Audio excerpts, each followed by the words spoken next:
A new initiative in the United States for suicide prevention is already changing lives. The National Suicide Prevention Lifeline is now an easy-to-remember three-digit dialing code, 988.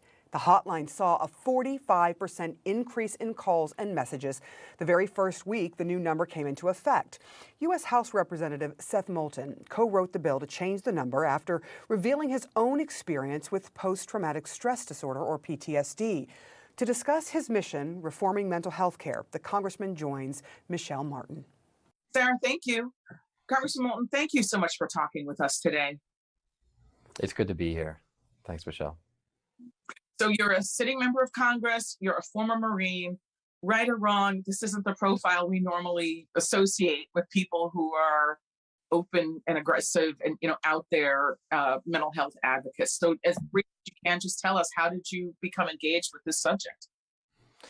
Well, I mean, frankly, I'm really trying to change that. And I think we have to change that because so many people in America every single year die by suicide or go through a mental health crisis without ever even trying to get help because of the stigma around it. And this was true for me too. I mean, when I got back from Iraq, I started having bad dreams and night sweats and difficulty with relationships, some of the typical post-traumatic stress symptoms you read about. But it took me a long time to come to terms myself with the fact that I probably had post-traumatic stress.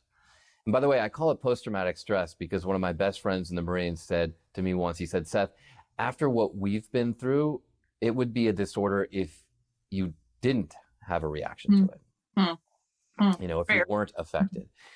So it was really the younger Marines that I served with, younger Marines in my platoon, who first sought help for post-traumatic stress and started talking about it, that really inspired me to do the same.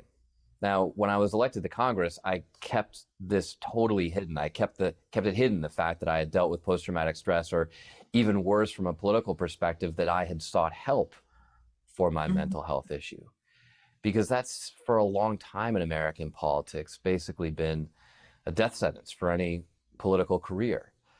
But I decided, you know what, that's not leadership. I've got to lead the same way these young Marines set the example for me and get out there and talk about my story. So I took a leap of faith and thought that it might end my political career. But a few years ago, I told my story of dealing with post-traumatic stress, and instead, it's really, rather than ending my career, it sent me on a bit of a crusade to improve mental health for all Americans. Was there a eureka moment that allowed you to embrace this as part of your story? You know what I mean? Was there something that said to you, look, it's time for me to let the world in to who I really am and what I've really gone through? Do you recall?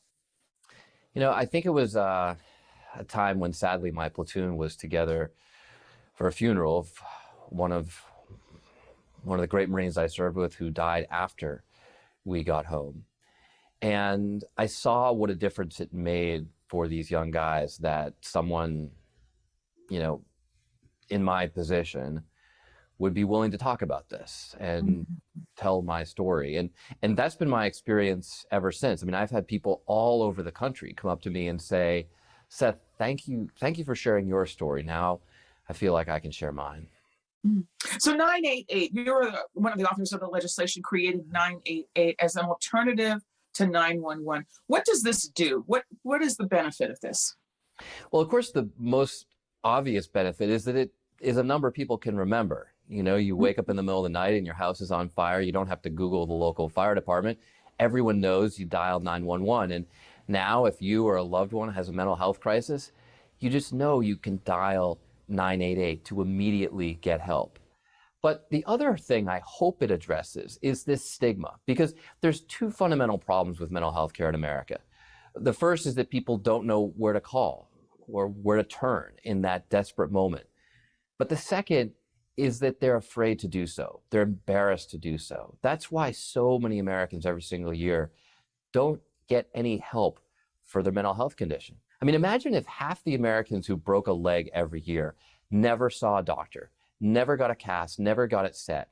That's where we are with mental health. And the beauty of 988 is, just because we're having conversations like this, we're chipping away at that stigma. We're telling Americans it's okay to talk about mental health. It's okay to get help for an issue in your brain the same way you would for any other organ in your body. And my dream is to get to a point where mental health care is so routine that it's just like getting an annual physical. You take care of your mental health even if you don't think you have an illness. You check in on it. In fact, you proactively make yourself mentally stronger, the same way that you go to the gym or go for a run in the morning to take care of your physical health. A little bit more about what you see as the scope of the issue. I mean, you just cited some pretty powerful statistics there, just about the number of people, the breadth of this problem in American life. And it's not just returning, veterans who are struggling. I mean, we know that adolescents over the course of the last couple of years, because of COVID, have had a really tough time. We know that LGBTQ youth are having a difficult time. We know that African American youth, younger people, are experiencing a great deal of stress, even relative to their peers who are of other ethnic groups. So give me your sense of the scope of the issue. Well, you're absolutely right. It's skyrocketing among our youth. Mental health issues have skyrocketed because of the pandemic. And the end result is that over 45,000 Americans die by suicide every year, every one of them alone. And all because they just don't get help in that desperate moment. I think one of the most encouraging statistics out there is that somewhere around 9 out of 10 Americans who attempt suicide but don't succeed, so they're not successful, they don't try it again. Once they get help, they realize, I don't want to do that. I want to continue living. But it's so critical to get help in that moment, in that desperate moment. And that's exactly what 988 is trying to solve. What happens when you call 988? Now, the number has just gone live, like within the last, as we are speaking now, it's just gone live within the last couple of weeks. What will happen when people call 988? And how does that differ from some of what we've seen in the past when people, if they called for help at all, they would call, say, 911? Right. Well, you're going to get connected directly to a trained professional who is experienced in helping with these mental health crises to help you get through that critical moment. And they have an amazing track record of success. Now, we try to connect you directly to someone who can share your experience. So if you're a veteran, you can talk to a fellow veteran or someone who's trained in veterans issues. Or if you're an LGBTQ plus youth, you're going to talk to someone who's had that experience as well. But just simply being able to talk to someone who knows how to work through an issue like this, and then once you get through your crisis, connect you to long-term care, that's exactly what 988 is designed to do. What won't happen is you're not going to have police rushing to your house. You're not going to be put on some list. You're not going to be, your parents aren't going to be called if you're young.